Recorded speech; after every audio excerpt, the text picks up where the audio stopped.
Week 9 of the fantasy football season. Here's a few tight ends I have as sleepers. This week, the first guy, Tyler Conklin, of the New York Jets. Conklin, he was off the radar the last few weeks, but last week came back with a vengeance with a big ball game versus the New England Patriots in a Week 8 loss. Tyler Conklin starting the season with Joe Flacco at quarterback. He had 3 games in a row with double-digit fantasy points. And then the production went way down, but the last ball game, like I mentioned, 6 catches, 79 yards, and 2 touchdowns on 10 targets. So we know tight end, obviously, is a security blanket for most young quarterbacks. And Zach Wilson, obviously, in his only second year of his NFL career. So right now, it's a tough matchup, no doubt about it, in Week 9 versus the Buffalo Bills that give up the 11th least amount of fantasy points to tight ends on the season. But obviously, the Jets will probably be chasing points in this ball game.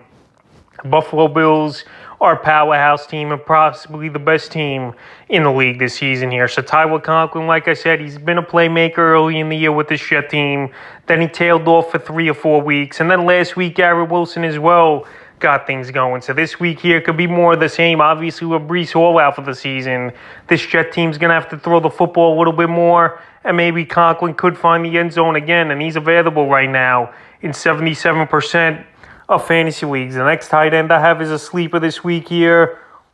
Is Cade Otton of the Tampa Bay Buccaneers. So Cade Otton, he's been stepping in the last few weeks here with Cameron Brate banged up the last few weeks with a neck injury. But Brate, he did practice the first 2 days of the week here. But Cade Otton's a guy you think they're going to want to get into the lineup anyway and get more snaps. Cameron Brate, you know what you're going to get from him. A veteran who could block a little bit, make a few plays here and there. But Cade Otton in college had a great career, and he definitely can help this Tampa Bay Buck offense that don't finish a lot of drives in the end zone, even though they have all that talent with Mike Evans, Chris Godwin, and Leonard Fournette. So the last few games here for Otton, Week 6 at Pittsburgh, 2 catches, 23 yards.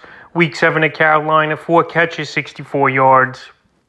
And Week 8 versus Baltimore, a down ball game, 2 catches, 15 yards. So right now, Cade Otton, as long as he's going to play a lot of snaps like he has over the last few weeks, I think in Week 9 versus the Rams, he could exploit the middle of that defense. This defense, I know, solid on paper, but this season they've been vulnerable in the middle of the field and on deep plays as well. So Cade Otton this week available still in 92% of fantasy leagues. And he's a tight end I have as a sleeper this week, and the third and final tight end I have as a sleeper this week. Will Dissly of the Seattle Seahawks. At Dissly, he got off to a hot start the first few weeks of the season, but he's really tailed off the last few weeks. Week 6 versus Arizona in that game, a catch for 12 yards. Week 7 at the Chargers, 4 catches, 45 yards.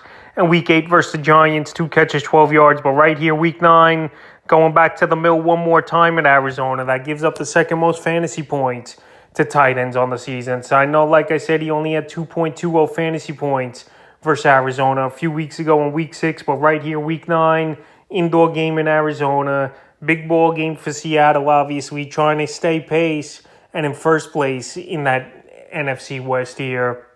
And Geno Smith, he's had a good rapport with a lot of these guys. So Will Dissly right now available in 88% of fantasy leagues. And if you're at a big pinch for tight end here, I think he possibly could do something and be a good sleeper option this week. So that's a few tight ends I have as sleepers here for Week 9 of the fantasy football season.